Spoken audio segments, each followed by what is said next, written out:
Hello বন্ধুরা, আসসালামু আলাইকুম। শাক ভাজি করব, লঙ্কা রসুন দিয়ে দিলাম।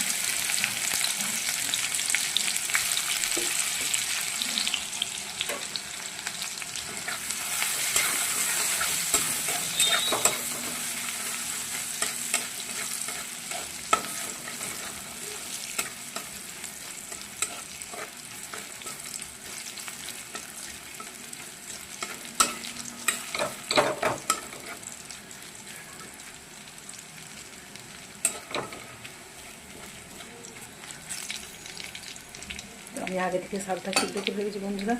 এটা হলো মূলো শাক, বুঝছো? মূলো শাক আমি আগে থেকে সিদ্ধ করে পানি ঝরিয়ে রেখেছি। এ দিয়ে দেবো, শাকটা দিয়ে দিলাম।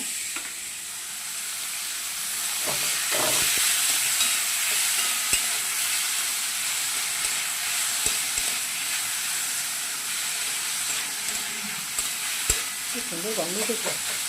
রসুন লঙ্কা এইভাবে শাক ভাজি করে শাকটা খুব খেতে মজা হয়।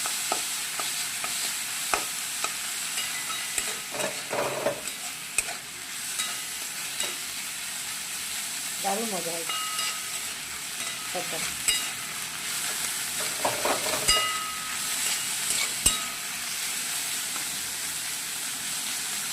গরম গরম ভাত, এরকম গরম গরম মূলো শাক ভাজা, কি সেই শাক! আর অন্য কোনো তরকারি লাগবে না। এই এক তরকারি দিয়েই এক বাসন ভাত খাওয়া হয়ে যাবে, তাই না বন্ধুরা? ঠিক বলে দিতে। এইভাবে গরম গরম খাবার সময় ভাজি করতে হবে। ভাজি করে রেখে দিলে মানে মজা লাগবে না। গরম গরম ভাজি করে খেতে হবে। ভাত খাবার 10 মিনিট আগে ভাজি করে নিতে হবে। এত মজা হয় খেতে, দারুণ মজা হয় বন্ধুরা।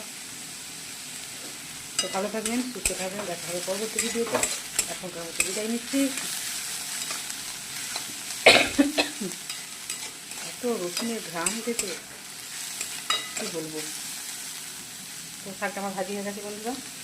দেখেন, দেখতে কেমন লোভনীয়, খেতেও দারুণ হবে। আর গন্ধ উঠেছে কীরকম!